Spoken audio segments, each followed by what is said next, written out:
Hi, I'm Christine from Sweet Bros Games, and I'm here to teach you how to play Spank the Pig. Let's start reviewing the types of cards in the game. Each deck contains 12 pig cards. These are the cards you want to spank as soon as you see them. There are also 60 non-pig cards: pugs, walruses, beans, cows, hippos, and zebracorns. You'll be looking for multiples of these characters.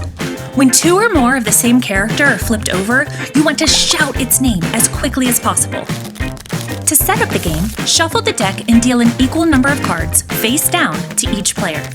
Depending on how many players there are, you might end up with a couple extra cards that can't be distributed evenly. If so, set those aside. You won't need them this game. Pro tip: instead of dealing cards one by one, you can save time by handing out stacks to each player that look roughly the same size. If a player runs out of cards near the end of the game, simply redistribute any remaining cards equally. At the end of the game, the player with the least number of whammies is the winner and is crowned Pig Spanking Champion. I'll explain what whammies are in just a sec. Gameplay consists of a series of rounds where all players flip over a card at the same time and react as quickly as possible, either spanking the pigs, declaring the doubles, or both. When everyone's ready, each player flips over one card from their deck at the same time and places it face up in front of them. To ensure everyone flips over their card at the same time, players should all say, "Spank the Pig," together, flipping over their cards on the word pig. Players should flip their card facing outward, away from their eyes, so no one is tempted to sneak a peek at their card before others are able to see it. As soon as cards are flipped over, players rush to spank the pigs and declare the doubles as quickly as possible, trying not to be the last one. Let's talk more about spanking pigs.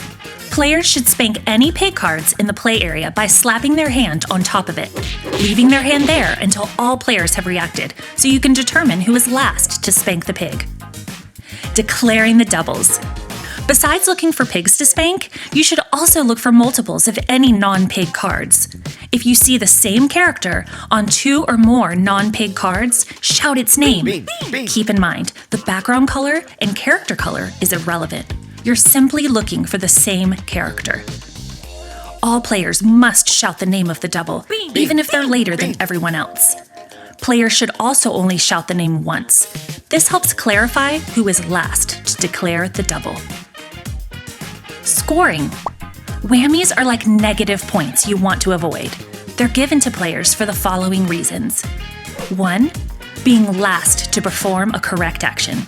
So the last player to spank a pig gets a whammy, and the last person to declare a double gets a whammy. And 2. Being first to perform an incorrect action. So the first player to accidentally spank a non-pig card gets a whammy, and the first player to accidentally declare a non-double gets a whammy. Players keep track of how many whammies they have by taking one face-up card from the play area for each whammy received that round. Place whammies in your personal whammy pile, near you, but out of the way. Each card in your whammy pile represents one whammy. And yes, it is possible for a player to receive more than one whammy in a given round. Sometimes it won't be clear who should receive a whammy, especially when declaring the doubles. When this happens, no one receives a whammy and the game goes on. Let's take a look at an example round of Spank the Pig. Spank the Pig! Zebra. Okay, so Blue accidentally spanked the hippo and was the last player to spank the pig. Therefore, Blue takes two face-up cards and adds them to her whammy pile. Green was the last player to declare the double by shouting zebracorn later than everyone else, so he takes one card and adds it to his whammy pile. No one else performed any incorrect actions, so no other players take a whammy that round.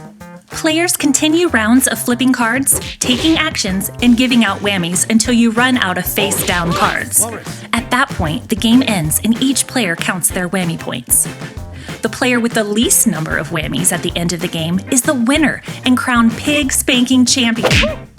What if there's a tie? Ties are actually a super fun part of Spank the Pig. In the case of a tie, the tying players engage in a sudden death face-off.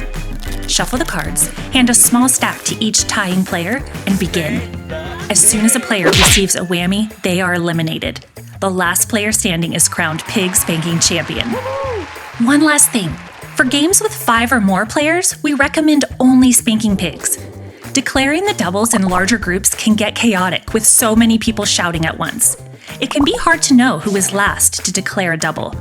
Don't worry, you'll find that with larger groups there is plenty of mayhem to enjoy by just spanking pigs.